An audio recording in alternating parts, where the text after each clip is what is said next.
Shalom. Mari kita membuka firman Tuhan.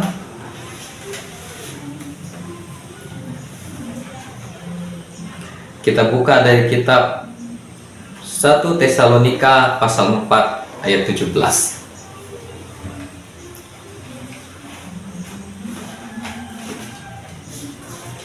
1 Tesalonika pasal 4 ayat yang ke-17.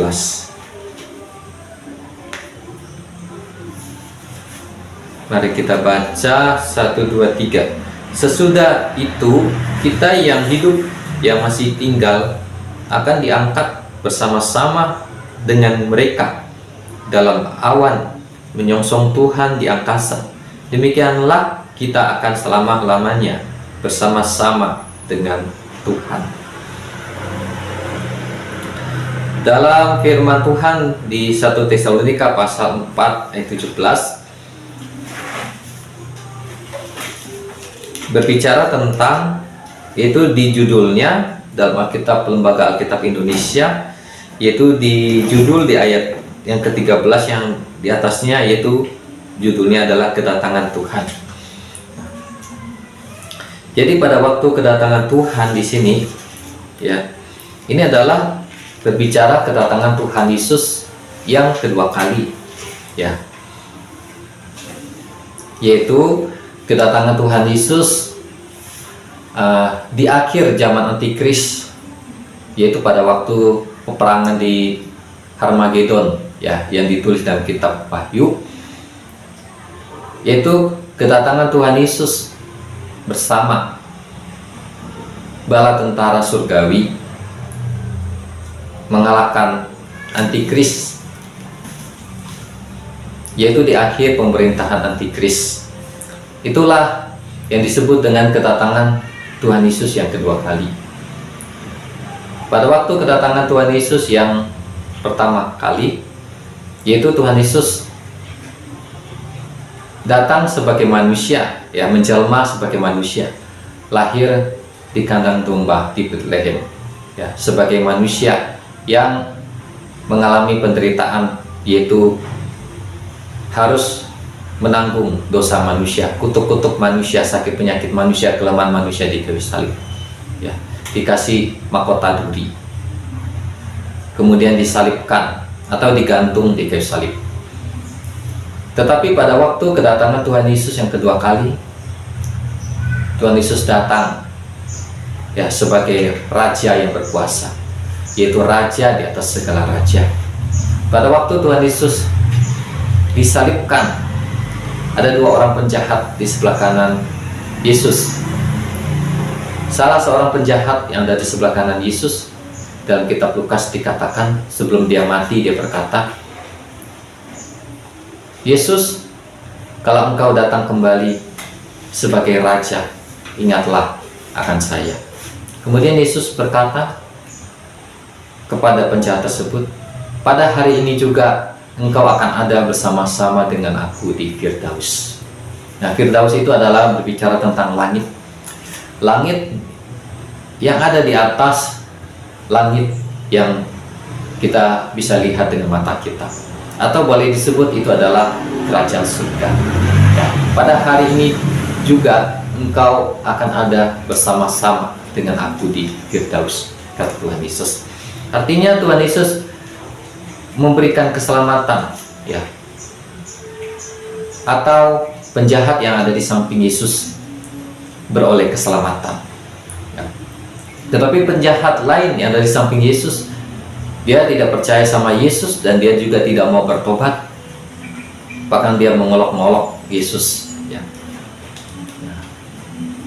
Berbeda dengan penjahat tersebut, ya, yang tidak bisa masuk ke Firdaus, ya, tidak bisa diselamatkan, ya, dimana pada hari penghakiman penjahat tersebut, ya, akan dihakimi, ya, dan dia tidak beroleh anugerah pengampunan dosa atau keselamatan. Berbeda dengan penjahat yang ada di samping Yesus, yaitu bahwa dia mau percaya sama Yesus, dia mau merendahkan hatinya, dia mau bertobat. Maka Tuhan Yesus berkata, pada hari ini juga engkau akan ada bersama-sama dengan aku di Firdaus.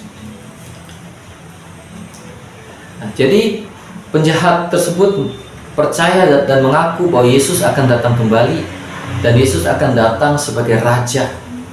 Bahkan di dalam kitab Wahyu dikatakan bahwa Tuhan Yesus datang dengan menunggang kuda putih, dan ada tertulis ya pada jubah Tuhan Yesus, yaitu Raja di atas segala raja, Tuan di atas segala tuan. Nah, jadi pada waktu kedatangan Tuhan Yesus yang kedua kali, yaitu mengakhiri pemerintahan antikris, ya di dalam Alkitab itu dikatakan pada hari Tuhan, Tuhan akan merendahkan orang-orang yang sombong, orang-orang yang congkak akan direndahkan. Demikian juga antikris, ya menyombongkan dirinya sama Tuhan. Dalam kitab Wahyu pasal 13, dia menyombongkan dirinya, dia menghujat Tuhan, ya yang ada di surga. Nah, antikris direndahkan, ya karena antikris ya tidak dapat mengalahkan Tuhan Yesus yang adalah Raja di atas segala raja, ya. Nah, jadi kedatangan Tuhan Yesus yang kedua kali ya adalah datang sebagai Raja, memerintah di dunia ini, ya, dan mendirikan kerajaan 1000 tahun seperti yang ditulis dalam kitab Wahyu. Jadi sebelum kedatangan Tuhan Yesus yang kedua kali, ada juga kedatangan Tuhan Yesus ya yang tidak terhitung sebagai kedatangannya yang kedua kali. Ya, jadi kedatangan kedua kali ini boleh disebut sebagai kedatangan yang resmi, ya istilahnya yang resmi, ya yang dinyatakan kepada seluruh dunia. Ya, jadi yang dimaksud dengan kedatangan Tuhan Yesus yang pertama ataupun yang kedua kali adalah kedatangan Tuhan Yesus yang dinyatakan dengan resmi, ya atau secara umum, ya secara jelas kepada manusia. Jadi pada waktu kedatangannya yang pertama kali sebagai manusia itu resmi karena dinyatakan kepada manusia, ya. Nah, terutama adalah kepada orang-orang Yahudi atau orang-orang Israel yang ada pada waktu itu. Demikian pada waktu kedatangan Yesus Kristus yang kedua kali, maka kedatangan Tuhan Yesus ini dinyatakan kepada semua manusia yang ada di bumi, ya. Nah, tetapi sebelum kedatangan Tuhan Yesus yang kedua kali, ya ada kedatangan Tuhan Yesus, yaitu kedatangannya untuk mengangkat gerejanya, ya mengangkat orang-orang yang percaya, mengangkat mempelai Kristus, ya sebelum dimulainya zaman antikris atau yang disebut dengan zaman kesusahan besar. Nah, jadi ada kedatangan Tuhan Yesus mengangkat orang-orang percaya atau gereja.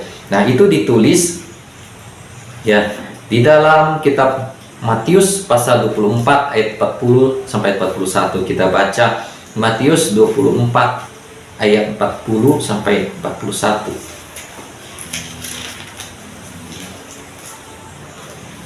Matius 24 ayat 40 sampai 41. Kita baca 1, 2, 3. Pada waktu itu, kalau ada 2 orang di ladang, yang seorang akan dibawa dan yang lain akan ditinggalkan. Kalau ada 2 orang perempuan sedang memutar batu kilangan, yang seorang akan dibawa dan yang lain akan ditinggalkan. Amin. Nah, di sini Tuhan Yesus ya bernubuat, ya memberikan pengertian, pengajaran, ya itu tentang kedatangannya. Ya, jadi bukan kedatangannya yang kedua kali, yaitu kedatangannya untuk mengangkat gerejanya, mengangkat orang-orang yang percaya. Nah, di sini digambarkan tentang 2 orang, ya, yang sedang berada di ladang, ya. Kemudian ada 2 orang perempuan yang sedang memutar batu kilangan. Ya, ini menggambarkan bahwa pada waktu kedatangan Tuhan Yesus akan terjadi pemisahan, ya, pemisahan gereja, ya, yang mana adalah gereja yang terpilih dan gereja yang tidak terpilih, ya, akan mengalami pemisahan, ya. Nah, di sini pemisahannya ini digambarkan yaitu dengan dibawa dan ditinggalkan, ya. Nah, jadi dibawa di sini, ya, ini yang dikenal dengan namanya diangkat atau di-rapture, ya. Kemudian ditinggalkan artinya berada di bumi atau ditinggalkan di bumi. Nah, diangkat atau di-rapture. Nah, jadi pada waktu kedatangan Tuhan mengangkat gerejanya, ya, Ada gereja yang mengalami pengangkatan atau mengalami keangkatan gereja. Ada gereja yang ditinggalkan. Jadi gereja di sini bukanlah berbicara tentang suatu bangunan gedung. Ya, sebenarnya pengertian gereja ya yang nomor satu, bahwa gereja itu adalah orang-orang percaya atau tubuh Kristus. Kemudian bagian kedua atau pengertian keduanya, gereja adalah perkumpulan orang-orang yang percaya kepada Tuhan Yesus. Di dalam kitab Matius pasal 18 dikatakan, ya, apabila 2 atau 3 orang berkumpul di dalam namaku, di situ aku ada di tengah-tengah mereka. Jadi perkumpulan orang-orang percaya paling sedikit 2 orang, ya. Nah, jadi gereja yang sesungguhnya adalah orang percaya dan perkumpulan orang-orang percaya, bukanlah bangunan, bukan gedung gereja, ya. Ya, itulah pengertian arti dari gereja yang sebenarnya. Kemudian selanjutnya, sesudah itu di nomor yang kedua atau nomor yang di bawahnya, yang selanjutnya barulah pengertian dari gereja itu adalah bangunan atau gedung. Nah, jadi pada waktu Tuhan Yesus datang mengangkat gereja, Tuhan Yesus tidak mengangkat gedung gereja, tidak mengangkat bangunan gereja, tapi Dia mengangkat adalah orang-orang percaya yang sudah ditebus oleh darah Yesus, ya. Nah, jadi di sini digambarkan tadi dengan 2 orang, ya, akan ada pemisahan, ya, ada yang dibawa, ada yang ditinggalkan. Yang dibawa adalah orang-orang pilihan, yang ditinggalkan adalah orang-orang percaya yang belum memenuhi syarat-syarat ketentuan dari Tuhan untuk mengalami keangkatan gereja, atau boleh disebut belum terpilih atau gereja yang belum terpilih.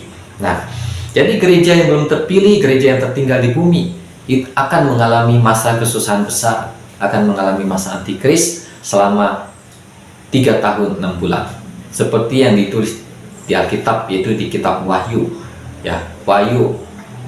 Di Wahyu pasal 11, Wahyu pasal 12, dan juga Wahyu pasal 13.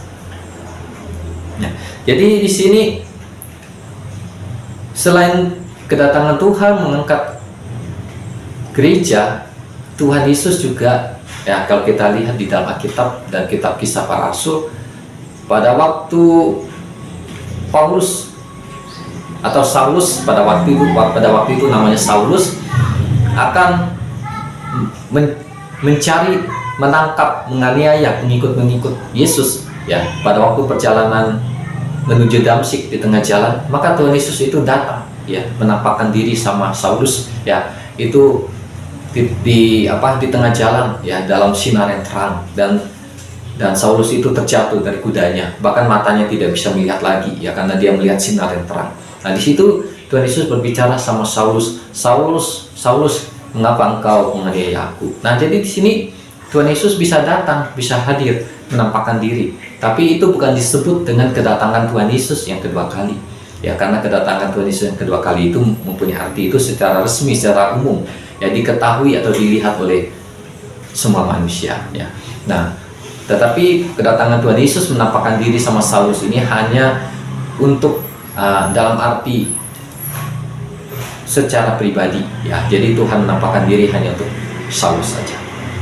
Kemudian kalau kita baca di dalam kitab Kisah Para Rasul, di pasal-pasal yang berikutnya, maka Tuhan juga selain menampakkan diri sama Saulus pada waktu di perjalanan menuju ke Damsyik, Tuhan Yesus juga pernah menampakkan diri sama Paulus, yaitu pada waktu Paulus, ya, itu ada di Yerusalem, ya, waktu dia ditangkap oleh orang-orang Yahudi, ya, diserahkan kepada prajurit-prajurit Romawi, di mana dikatakan bahwa Tuhan Yesus datang sama Paulus, ya, dalam penglihatan, dan Tuhan Yesus memberikan kekuatan sama Paulus, ya, ya, supaya Paulus itu bahwa Paulus akan pergi ke Roma, ya, supaya Paulus menguatkan hatinya, karena Tuhan akan membawa Paulus untuk sampai ke Roma untuk bersaksi tentang Tuhan Yesus di Roma. Nah, jadi Paulus juga mengalami perjumpaan pribadi dengan Tuhan Yesus, ya. Nah, seperti itu, dan itu tidak disebut sebagai kedatangan Tuhan Yesus yang kedua kali, ya. Nah, jadi seperti itu, dan masih banyak ya dialami oleh umat Tuhan atau hamba-hamba Tuhan yang di luar ditulis di Alkitab, ya mungkin dalam bentuk buku-buku kesaksian atau video-video di YouTube, yaitu tentang kesaksian dari orang-orang yang bertemu dengan Yesus, ya bahkan dari orang-orang yang kepercayaan agama lain, ya sebelum menjadi pengikut Kristus, ya, mereka pernah ya bertemu dengan Yesus atau didatangi oleh Yesus. Nah, jadi pada waktu kedatangan Tuhan Yesus yang kedua kali, ya. Nah, di sini kita melihat dalam kitab 1 Tesalonika yang kita baca tadi, itu dari kata-kata ayat tersebut dikatakan bahwa pada waktu itu gereja Tuhan itu ada gereja, ya. Sebelumnya dalam kitab Injil itu Tuhan Yesus pernah berkata sama murid-muridnya, ya Tuhan Yesus berkata bahwa di antara orang-orang yang hadir di sini ada yang tidak akan mati sebelum mereka melihat kerajaan Allah datang dengan kuasa. Sebelum mereka melihat bahwa Yesus atau Tuhan datang atau kerajaan Allah datang dengan kuasa. Nah, jadi Tuhan Yesus berkata bahwa di antara orang-orang yang hadir di sini ada yang tidak akan mati. Nah, apa artinya? Nah, kalau kita melihat murid-murid Yesus, ya 12 rasul, ya satu yang menjadi pengkhianat itu Yudas Iskariot. Nah, selain dari 12 rasul ini masih ada pengikut-pengikut atau murid-murid yang lain. Nah, terutama adalah para rasul. Ya, para rasul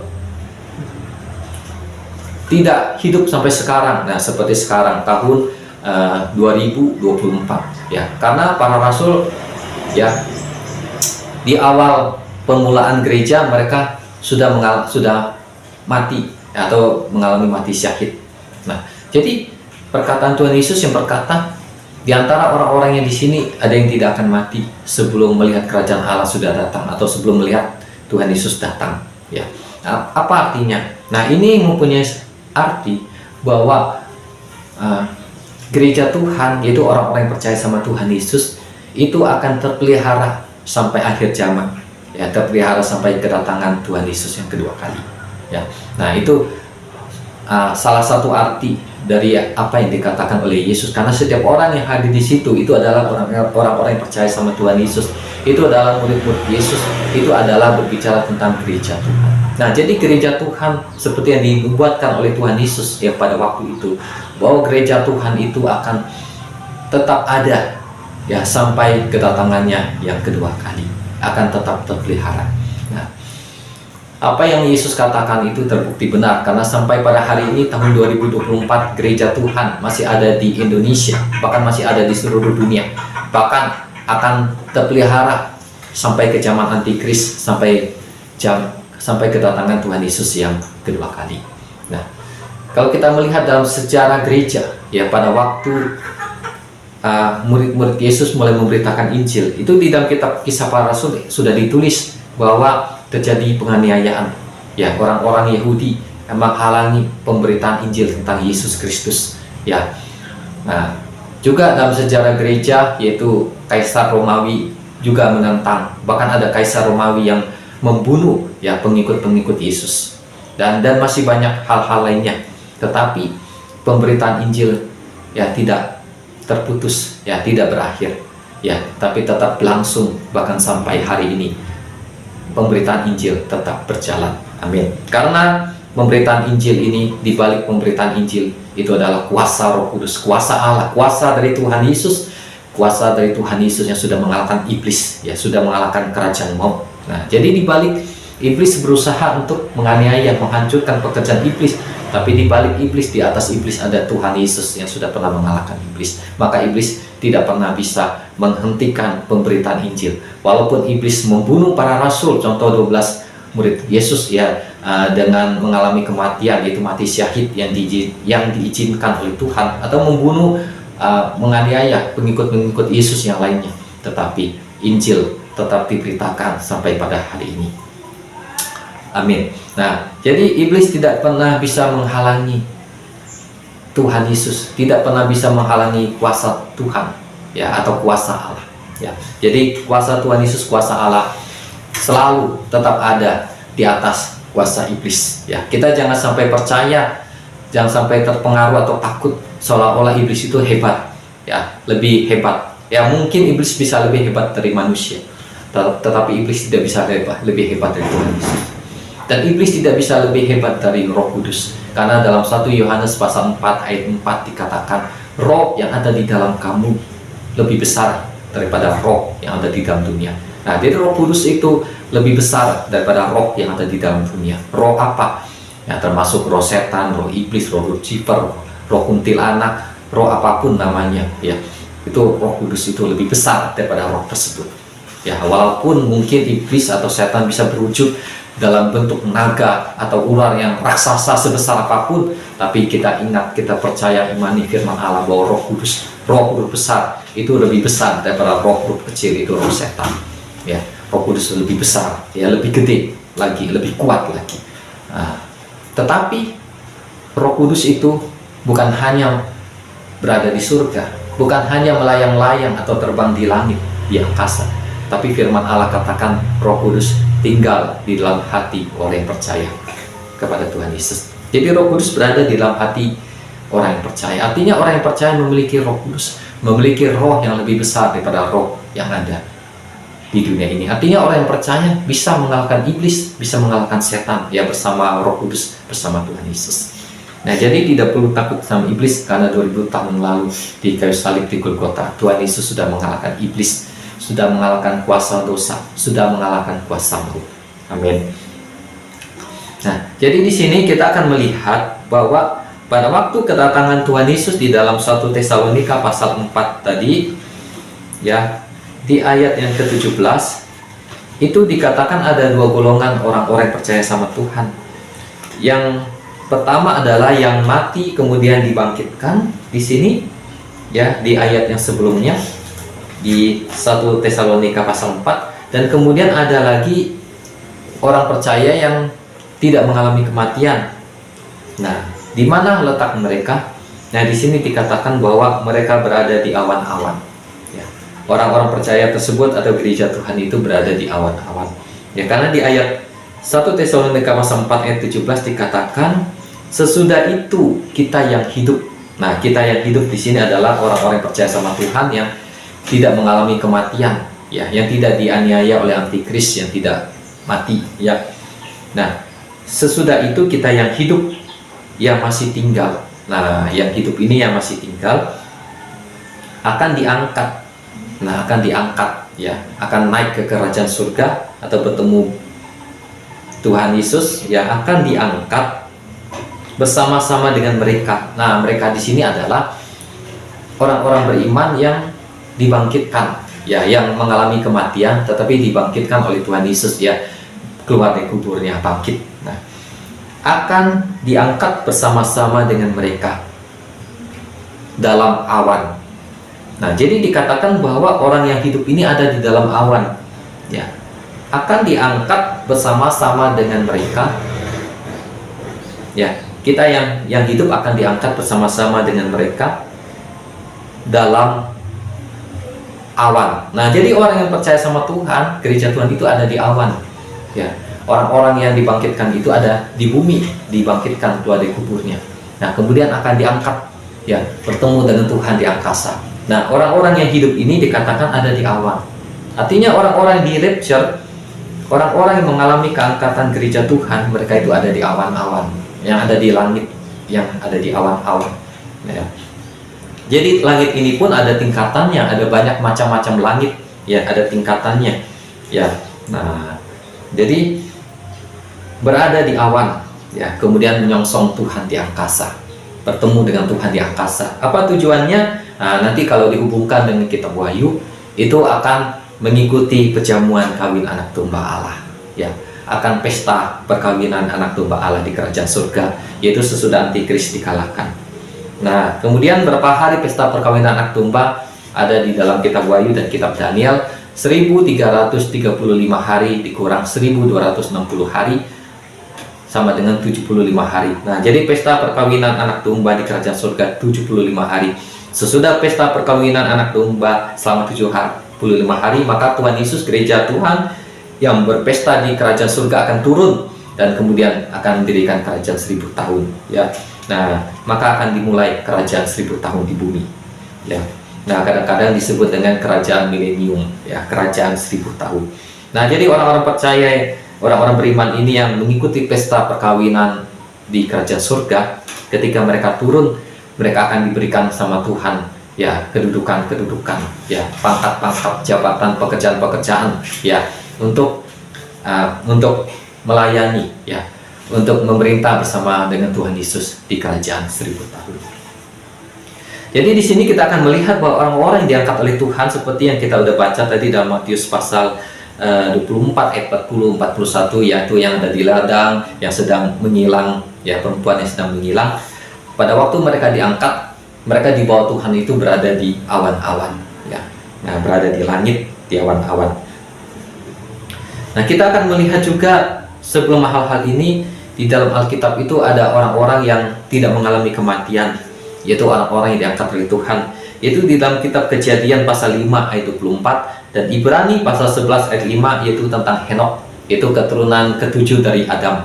Itu Henok itu tidak mengalami kematian, ya. Nah, Alkitab menulis dalam Ibrani pasal 11 ayat 5, kenapa Henok diangkat oleh Tuhan? Itu tujuannya supaya ia tidak mengalami kematian. Nah, jadi ada orang-orang tertentu yang Tuhan luputkan dari kematian, yaitu dengan cara diangkat oleh Tuhan, ya, dibawa naik ke langit, ya. Nah, seperti yang dialami oleh Henok. Nah, bahkan di dalam kitab Kejadian 5 ayat 24 dikatakan bahwa Henok, ya, tidak ada lagi, ya.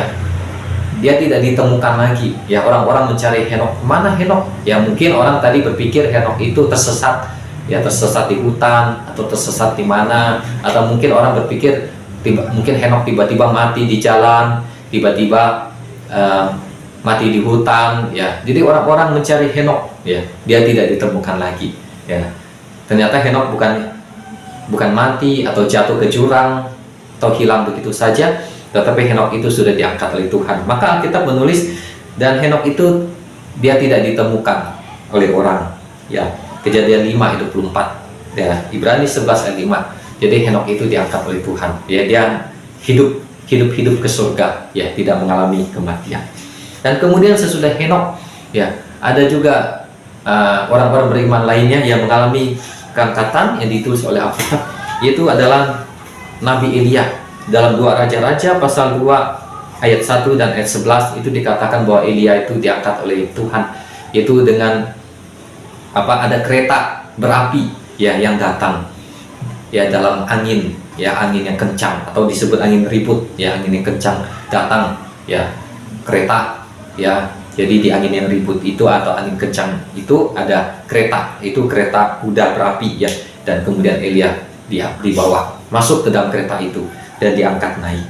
Nah, jadi setiap orang yang diangkat oleh Tuhan, mereka selalu diangkat naik, ya, tidak dibawa turun atau tidak ditaruh di bumi, ya. Nah, kita akan melihat dalam kejadian Elia ini, nah, di mana ada nabi-nabi lain yang datang sama Elisa. Mereka berkata sampai memohon-mohon kepada Elisa, ya, untuk mencari Elia. Mereka berkata mungkin Elia ini ditaruh sama Tuhan itu di gunung atau di mana-mana atau di hutan gitu.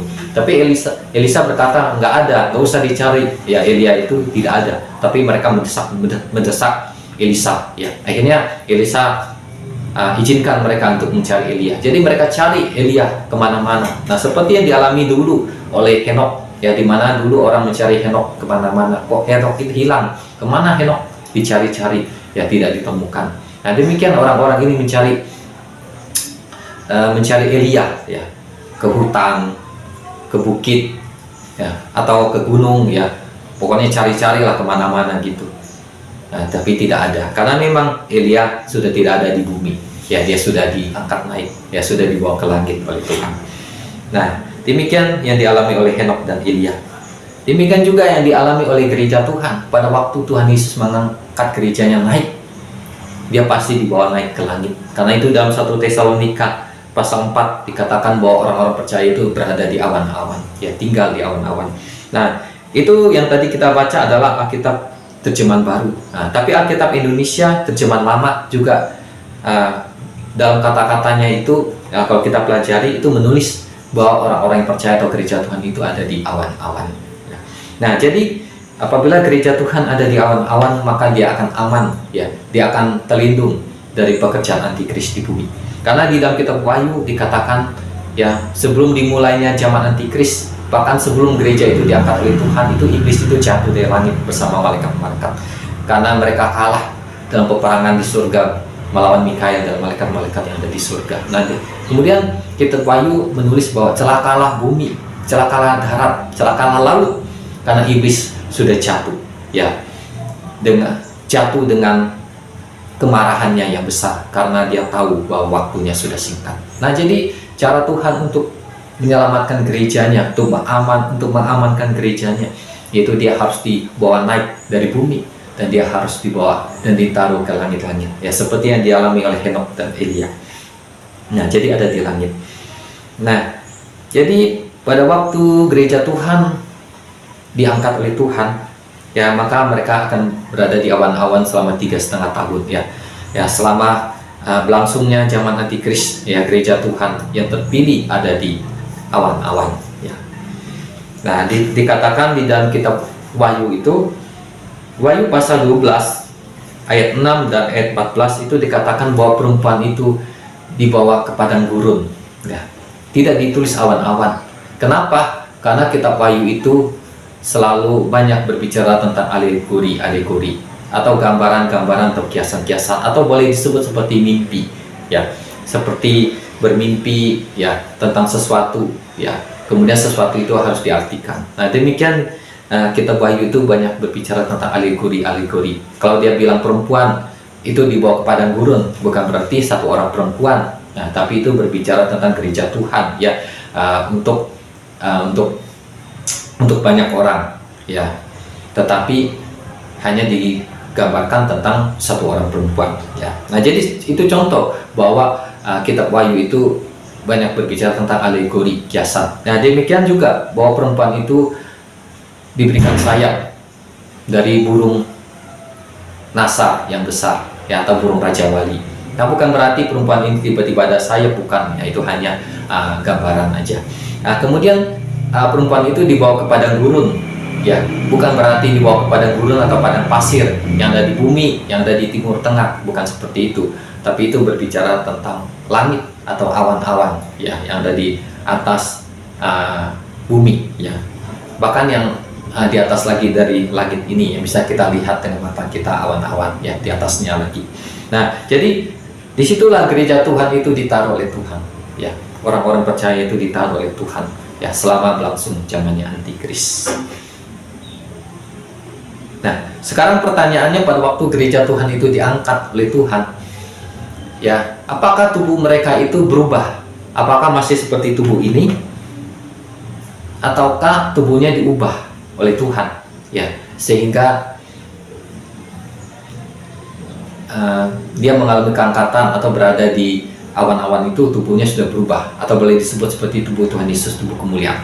Nah, kalau kita mempelajari di Alkitab, ya, berubahnya tubuh orang-orang percaya menjadi tubuh kemuliaan itu ada ditulis dalam 1 Korintus pasal 15. Dikatakan pada waktu nafiri terakhir berbunyi, sangkakala Allah berbunyi, dikatakan maka, ya, kita semua akan diubahkan tubuhnya, kata Alkitab, ya. Nah,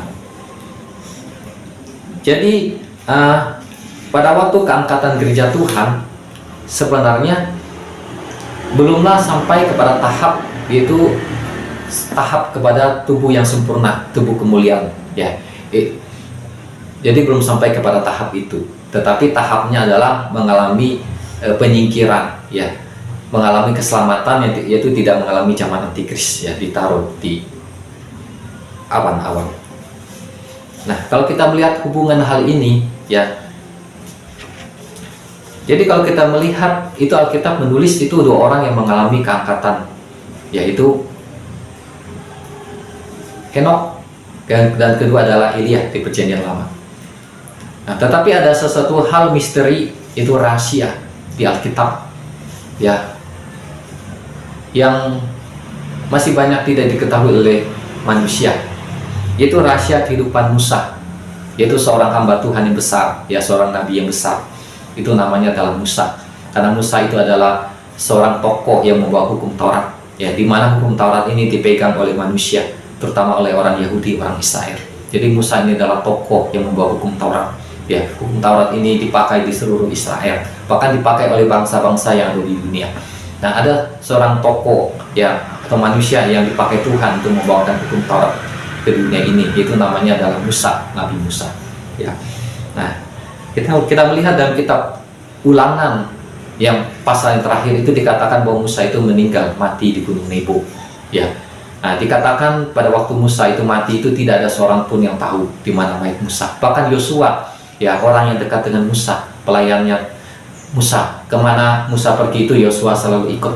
Bahkan Yosua itu pun tidak tahu itu Musa itu matinya di mana mayatnya. Cuma hanya tahu bahwa Musa itu meninggalnya di Gunung Nebo, karena Musa itu mendaki ke Gunung Nebo.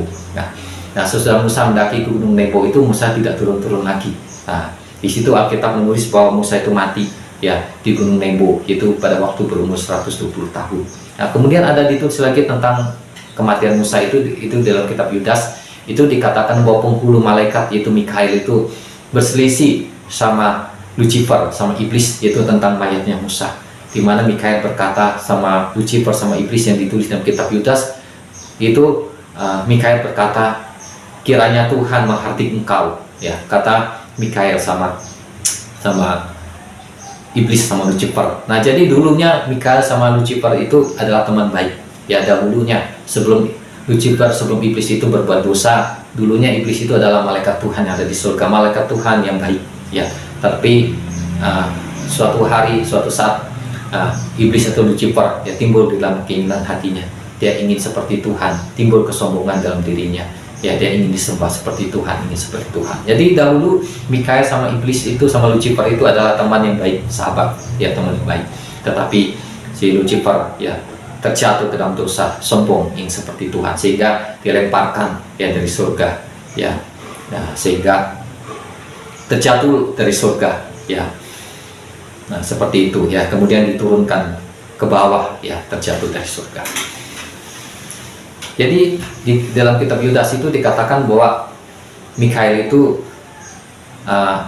waktu dia marah sama si Lucifer, dia tidak memberikan suatu kata-kata yang kasar atau kata-kata hujatan, tapi hanya berkata, kiranya Tuhan menghardik engkau, ya. Tidak seperti manusia, ya, sedikit-dikit langsung ngutuk, langsung nyumpah, langsung menghujat atau apa-apa, ya. Nah, walaupun malaikat itu dikatakan dia lebih memiliki kuasa daripada manusia, tetapi dia tidak mengucapkan kata-kata hujatan, ya, seperti itu. Nah, contoh seperti yang dialami oleh Mikael dengan iblis, dengan Lucifer. Nah, jadi di sini Mikael dan Lucifer ini mereka berselisih tentang mayatnya Musa, ya. Nah, tapi kita akan melihat di dalam Alkitab, yaitu di dalam kitab Injil, yaitu pada waktu Tuhan Yesus naik ke atas gunung, di mana Tuhan Yesus berdoa, itu dikatakan bahwa baju Tuhan Yesus itu berubah menjadi putih. Nah, di mana dikatakan bahwa waktu itu Tuhan Yesus membuat 3 orang muridnya, yaitu Petrus, Yakobus, dan Yohanes, ya, untuk menemani Tuhan Yesus. Nah, jadi pada waktu Tuhan Yesus berdoa dengan Allah Bapa itu dikatakan ada awan datang, ada kemuliaan Tuhan yang dinyatakan. Nah, di situ dikatakan bahwa ada 2 orang yang menyatakan diri sama Tuhan Yesus, yaitu namanya adalah, pertama adalah Musa dan Elia. Nah, kalau di sini Elia ini kita tahu bahwa Elia ini tidak mengalami kematian, ya, dia diangkat Tuhan hidup-hidup. Yang kita tahu bahwa Musa itu mati. Nah, jadi ada hal yang membingungkan.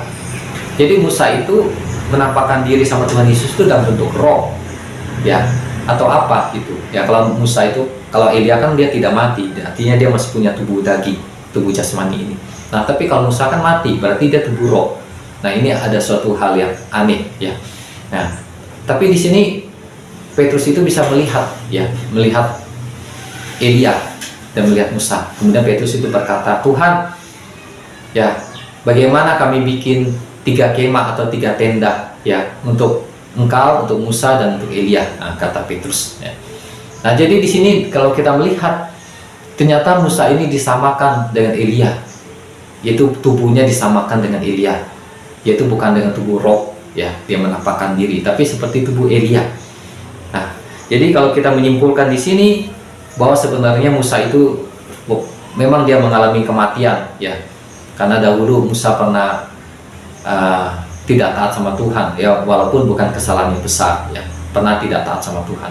Nah, pada waktu Musa itu mati, dan kita tahu Tuhan itu punya kuasa ya, di dalam kitab Ibrani itu dikatakan Abraham itu yakin ya, kalau Ishak itu mati ya, dia sembelih Ishak itu sesuai perintah Tuhan, dia Ishak itu mati, Tuhan itu bisa menghidupkan Ishak itu. Tapi sebelum Abraham akan menyembelih Ishak, di dalam kitab Ibrani pasal 11 dan di dalam kitab Kejadian, itu malaikat Tuhan itu mencegah Abraham ya. Malaikat berkata, jangan ya, ternyata Tuhan udah siapkan seekor domba ya di semak-semak untuk menggantikan Ishak. Nah, jadi dalam kitab di Perjanjian Lama kita melihat bahwa Elia itu pernah bangkitin orang mati, Elisa pernah bangkitin orang mati, bahkan Elisa membangkitkan orang mati 2 kali dari Elia. Nah, artinya ketika Musa itu mati, pertanyaannya, bisa nggak Tuhan itu menghidupkan kembali Musa? Inilah pertanyaannya. Bisakah Tuhan menghidupkan kembali Musa? Jawabannya pasti bisa ya. Nah, jadi kalau Tuhan mau menghidupkan kembali Musa yang sudah mati, bisa. Nah, jadi istilahnya dari kesimpulan ini, dan pada waktu Musa dan Elia menampakkan diri sama Tuhan Yesus, jadi sebenarnya Musa ini memang mati tapi dia hidup lagi. Maka Alkitab itu menulis bahwa kubur Musa itu tidak pernah ditemukan, tidak ada orang yang tahu kubur Musa ya, karena Musa itu tidak dikuburkan, karena dia bangkit ya, dihidupkan lagi oleh Tuhan. Nah, sesudah Musa itu dihidupkan lagi oleh Tuhan, maka Musa itu naik lagi ke surga, naik ke langit ya, seperti yang dialami oleh Henokh dan oleh Elia. Nah, jadi Musa mati bukan dengan tubuh roh, tapi seperti tubuh fisik, karena dia dihidupkan oleh Tuhan Yesus, dihidupkan lagi. Nah, tapi beda dengan apa yang ditulis oleh Alkitab, berbeda dengan Tuhan Yesus. Karena Tuhan Yesus itu memang mati, bangkit, dan hidup sampai selama-lamanya itu dengan tubuh kemuliaan. Nah, tapi pada waktu Musa itu hidup lagi, dia hidup lagi seperti tubuh manusia, artinya masih bisa mati tubuhnya itu ya, bukan seperti tubuh Tuhan Yesus bangkit tapi udah nggak bisa mati dengan tubuh kemuliaan. Jadi Musa itu hidup lagi, tubuhnya itu masih bisa mati ya. Nah, tapi Tuhan mengamankan Musa itu atau memelihara dia itu dengan cara diangkat seperti Henokh, seperti Elia, dia dibawa naik ya, ke awan-awan, ke langit di situ. Nah, nanti sampai ke perjalanan waktu masa dunia ini, sampai kepada rencana Tuhan, nanti sampai kepada akhir zaman ya. Nah, jadi di sini maka Musa pada waktu itu dia bisa menampakkan diri ya bersama Elia kepada Tuhan Yesus. Nah, sehingga bisa dilihat oleh Petrus ya, karena masih hidup ya, masih sebagai tubuh manusia ya. Nah, ini cara Tuhan ya untuk mengamankan orang-orang. Nah, jadi ada orang-orang yang tertentu yang mengalami keangkatan, naik ke surga ya. Ada seorang hamba Tuhan di dunia juga yang saya pernah baca itu, yaitu di India, yang tidak mengalami kematian, itu namanya Sadhu Sundar Singh ya. Itu dikatakan bahwa Sadhu Sundar Singh pada waktu perjalanan dia memberitakan Injil ke Himalaya ya, ke daerah Tibet di Himalaya, dimana ketika dia sedang berjalan itu pada waktu umurnya udah 40 tahun lebih, 40 tahunan, itu dikatakan Sadhu Sundar Singh tidak pernah balik lagi ke India ya. Dikatakan bahwa Sadhu Sundar Singh itu tidak pernah ditemukan mayatnya ya, apakah itu di jalan, di jurang, tidak pernah ada seorang pun yang pernah menemukan mayat Sadhu Sundar Singh. Nah, jadi Sadhu Sundar Singh ini seperti Henokh ya, seperti Elia, dia juga diangkat Tuhan hidup-hidup naik ke surga. Nah, itu juga akan dialami oleh gereja Tuhan di akhir zaman, bahwa mereka orang-orang percaya sama Tuhan, orang-orang pilihan yang hidupnya berkenan sama Tuhan, yang mengasihi Tuhan, hidup kudus, taat setia sama Tuhan, dipenuhi Roh Kudus, mengalami pertumbuhan rohani, menghasilkan buah-buah Roh Kudus, menghasilkan karunia-karunia Roh Kudus, mereka akan diangkat oleh Tuhan Yesus dan akan ditaruh di awan-awan. Nah, jadi seperti itu ya. Nah, nanti pada waktu di akhir zaman selesai itu ya, selesai masa antikris, barulah nanti Tuhan Yesus akan mengubah tubuh orang-orang percaya itu. Dia akan mengubah tubuhnya yang menjadi tubuh kemuliaan, menjadi tubuh yang sempurna seperti tubuh Tuhan Yesus. Nah, jadi dari hal ini ternyata ketika orang-orang diangkat oleh Tuhan seperti Henokh, seperti Elia, seperti Musa, itu tubuhnya masih bisa mati ya, tapi hanya ditaruh di langit, sehingga boleh dikatakan umurnya itu mereka nggak mengalami kematian ya, bisa sampai panjang umurnya. Tetapi ada beberapa hal dari hal itu kenapa Tuhan itu mengangkat orang-orang percaya seperti Musa, seperti Elia? Itu ada suatu rencana Tuhan.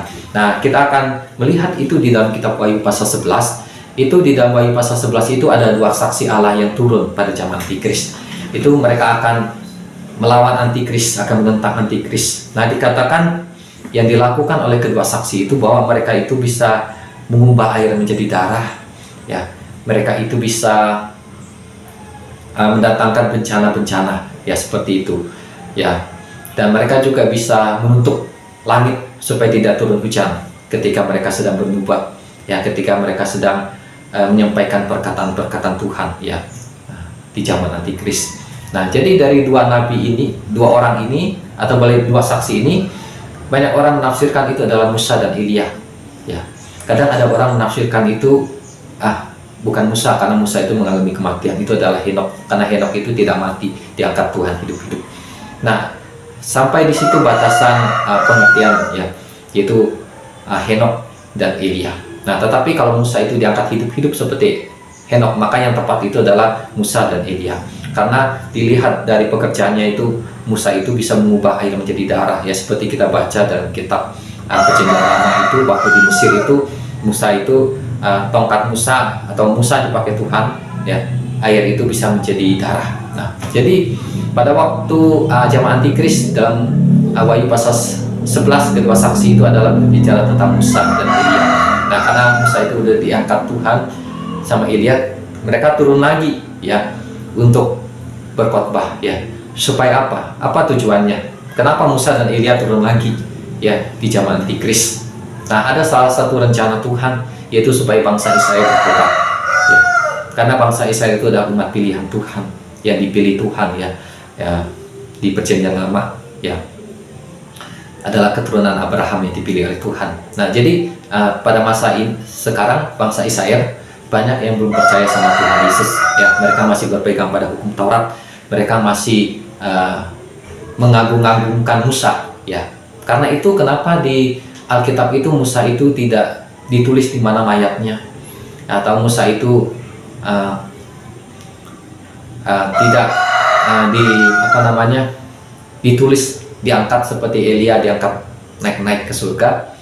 Salah satunya, ya, adalah supaya bangsa Israel itu jangan menyembah Musa, karena Musa ini adalah nabi yang sangat agung, nabi yang nomor satu, ya, nabi yang penting. Karena di dalam kitab itu ditulis, ya, sesudah Musa itu tidak ada nabi lain yang melakukan mujizat yang begitu besarnya. Nah, itu ada di dalam kitab Ulangan, ya. Sesudah Musa itu dikatakan bahwa tidak ada nabi lagi yang bisa melakukan mujizat-mujizat yang begitu besar seperti yang dilakukan oleh Musa. Ya, hanya yang bisa mengalahkan Musa itu Tuhan Yesus, ya kan. Tuhan Yesus ada di atas segala-galanya, ya, di atas Musa. Nah, jadi Musa ini adalah nabi yang hebat, ya. Karena itu Tuhan berbagai hal dilakukan oleh Tuhan, itu seperti mayat Musa atau kematian Musa itu tidak diketahui. Ya, kalau seandainya Musa itu diangkat Tuhan hidup-hidup dan diketahui oleh bangsa Israel, pasti Musa itu akan semakin diagungkan oleh bangsa Israel, akan semakin disembah-sembah, ya. Bahkan bisa menghalangi, ya, seharusnya iman mereka sama Tuhan, jadi bisa tertuju sama Musa. Nah, jadi itu ada banyak sebabnya, ya, yang dilakukan oleh Tuhan, ya, terhadap Musa, ya. Nah, jadi kenapa pada akhir zaman itu, pada zaman Antikris, yang turun itu harus Musa dan Elia. Nah, karena ini sudah direncanakan oleh Tuhan, sehingga Musa dan Elia itu diangkat hidup-hidup, untuk disimpan sampai kepada zaman Antikris, sampai ke akhir zaman. Apa sebabnya? Karena Musa dan Elia adalah nabi yang besar di Israel, ya, dua orang nabi yang besar. Walaupun banyak nabi-nabi di Israel, tapi Musa dan Elia ini adalah nabi yang pengurapannya sangat tinggi, ya. Urapan Allah, kuasa Allah itu sangat hebat, sangat tinggi. Jadi mereka adalah nabi yang besar. Karena itu Tuhan menurunkan Musa dan Elia di zaman Antikris, ya, karena gereja sudah diangkat, ya. Maka itu adalah pelayanan nabi, ya. Nah, jadi sebelum gereja diangkat, itu adalah pelayanan rasul yang ditamakan, pelayanan kerasulan, ya. Karena Tuhan Yesus membangun gerejanya itu, Alkitab menulis itu di atas para rasul, kemudian para nabi. Nabi itu nomor 2, yang nomor 1 itu rasul. Nah, jadi rasul itu yang kunci utama. Ya, tetapi pada waktu gereja diangkat, ya, artinya gereja itu sudah mengalami kesempurnaan, sudah menjadi mempelai Tuhan, maka bukan lagi pelayanan kerasulan yang diutamakan, tapi adalah pelayanan kenabian, ya, seperti pada zaman Perjanjian Lama, itu pelayanan kenabian. Karena itu Musa dan Elia itu sebagai nabi-nabi di Perjanjian Lama, sebagai nabinya Tuhan itu turun, ya, mereka turun lagi, dan di situ mereka harus berkhotbah, ya, mereka punya visi misi, salah satunya adalah untuk menyadarkan bangsa Israel supaya bertobat, ya, supaya bangsa Israel jangan mengikut antikris, supaya jangan menyembah antikris. Maka bangsa Israel itu melihat Musa, ya, melihat Elia sendiri. Musa dan Elia itu bukan seperti ketika kita seperti manusia sekarang, oh, kakek saya atau orang tua saya, nenek saya yang baik, ya, saya pengen ketemu mereka, ya, mereka sudah mati, ya, hanya angan-angan, hanya keinginan saja, atau boleh disebut seperti bermimpi saja. Nah, tetapi bangsa Israel pada zaman antikris, mereka betul-betul melihat Musa, betul-betul melihat Elia, karena Elia itu turun, ya, diizinkan oleh Tuhan, ya, sesuai kehendak Tuhan, dan turun lagi ke bumi, ya, Musa dan Elia turun, ya, ke bumi, dan mereka bisa membuat mujizat-mujizat seperti waktu mereka masih hidup, yaitu air menjadi darah, menutup langit supaya tidak turun hujan. Karena kita baca di Alkitab, di dalam kitab 1 Raja-Raja dan kitab Yakobus itu, Elia berdoa supaya hujan itu tidak turun, dan hujan itu tidak turun selama 3 tahun 6 bulan di bumi. Dan Elia berdoa, ya, selama 3 tahun ya tidak turun hujan di bumi, ya. Dan kemudian Elia berdoa supaya hujan turun, dan kemudian hujan itu turun, ya. Nah, jadi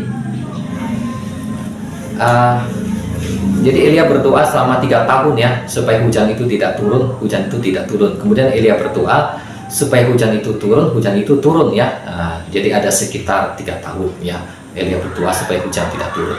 Nah, jadi itulah yang dilakukan oleh Elia dan Musa pada waktu mereka masih hidup, ya. Jadi ketika mereka turun, ya, diizinkan oleh Tuhan untuk di bumi untuk bertemu dengan antikris, untuk melawan antikris, maka mereka masih membuat mujizat-mujizat yang sama, ya, seperti yang mereka lakukan waktu mereka masih hidup, ya, waktu masih ada di dunia, yang tercatat dalam kitab Perjanjian Lama, yaitu air menjadi darah, ya, tidak turun hujan selama mereka berdoa. Nah, itulah kuasa Musa, kuasa Elia, urapan Musa dan urapan Elia, ya.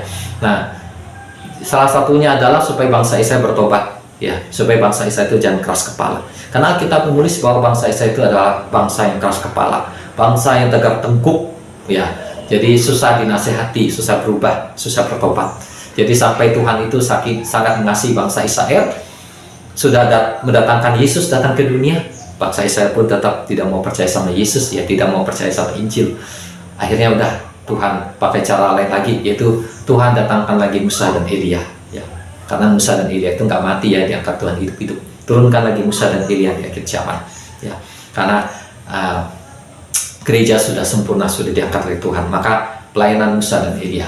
Nah, nanti melalui Musa dan Elia, ya, nanti akan banyak orang yang bertobat, ya, termasuk bangsa Israel akan banyak bertobat, karena mereka betul-betul ketemu Musa dan Elia.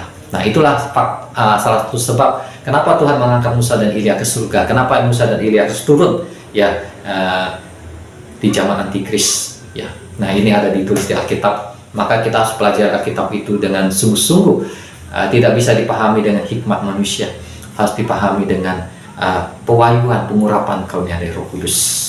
Nah, jadi Musa itu turun, benar-benar Musa, ya, bukan manusia atau bukan orang, contohnya si A atau si B, tapi mereka punya urapan Musa, mereka punya urapan Elia, bukan seperti itu, tapi memang benar-benar adalah Musa dan Elia yang sesungguhnya, ya. Nah, itu tujuan Tuhan mendatangkan Musa dan Elia. Nah, tapi kalau kita baca dalam kitab Wahyu, itu dikatakan di akhir zaman antikris, ya, itu Musa dan Elia itu akan dibunuh, akan mati, ya. Kenapa bisa mati, ya? Kan sudah diangkat oleh Tuhan. Nah, tadi waktu diangkat oleh Tuhan, itu tubuhnya masih tubuh manusia yang bisa mati. Karena itu Musa dan Elia itu bisa mati, ya. Pada zaman antikris itu dibunuh oleh antikris, ya. Tetapi Alkitab menulis 3,5 hari kemudian itu masuklah roh kehidupan atau kuasa Allah itu bekerja, Roh Kudus itu bekerja, maka Musa dan Elia itu hidup lagi dan mereka naik ke surga. Nah, seperti itu, ya, yang ada ditulis dalam Alkitab, dalam kitab Wahyu.